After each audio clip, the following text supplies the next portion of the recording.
B3, F7, B-I-N-G-O, B-I-N-G-O, B-I-N-G-O, but bingo. What's his name? Hey, everybody. There is a method to the madness around here, and today we're talking about bingo. And guess who we're talking about when we talk, you and I, about bingo? We're talking about Grandma! Grandma Bingo!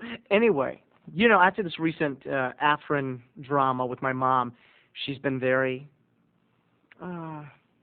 upset with Grandma. And she says, Mother, I really do not feel like talking to you or dealing with you right now about this. And Grandma says, Susan, why are you mad at me?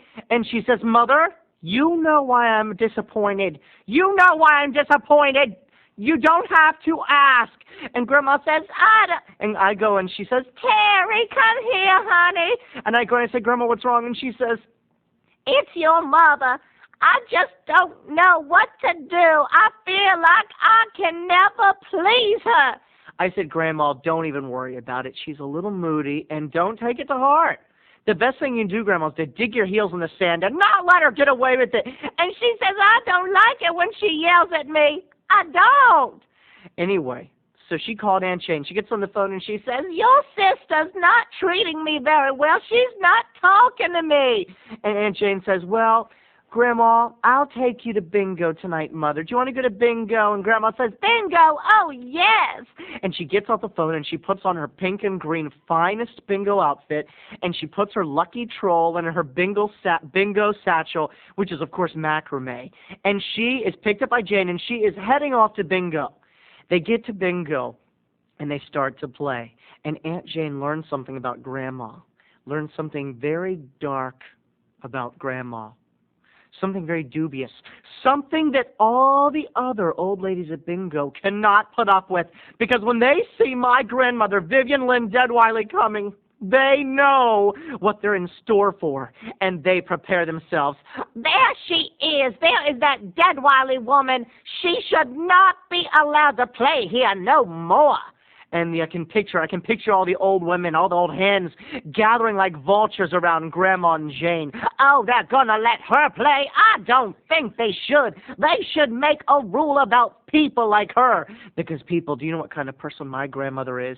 Other than a wonderful, deep-felt, caring old woman, yes, she is a false winner of bingo. Not in a dishonest way, not in a bad way. It's just that Grandma thinks she wins almost every round, and she gets so excited and so worked up that she doesn't really check her numbers properly, and it builds up inside her in crescendos, and she stands up and she says, bingo!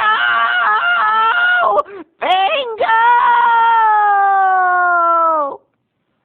And of course, they're used to it now, so the whole room just starts grumbling. And then some guy comes down, because Grandma's eyes aren't the best. She can't really read the numbers back. And he picks up her bingo tablet, and he looks at the winning numbers, and he said, this is not bingo, people. This is a false alarm. Keep playing.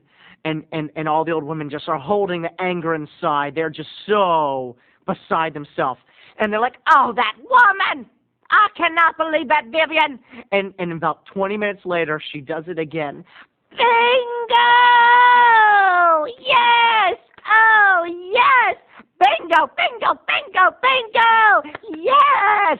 And they're like, that woman better have won this hand of bingo, because if she is bluffing, if she is calling a bluff and slowing down my bingo, I'll pay $8 to get in here every night.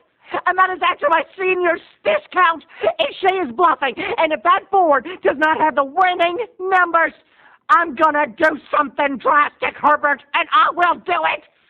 So they check the numbers. A14. And Grandma looks down with her glasses. Yes. B21. Uh-huh. C12. Oh. I almost had bingo. I'm only missing by one number. Is that close enough? And all the old women stand up, and one old woman, Harriet, and she's fat and she's angry. She slams her hand down on the bingo board, and she said, that's it, Vivian.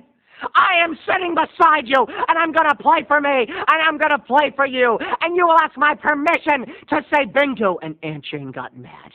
Oh, yes, how dare someone, a perfect stranger named Harriet, talk to her mother like that? She stood up and she turned around, and with every eye in the joint on her, she said, "This old lady's going to play bingo on her own. She doesn't need your help, Harriet. You will not disrespect her." Cut.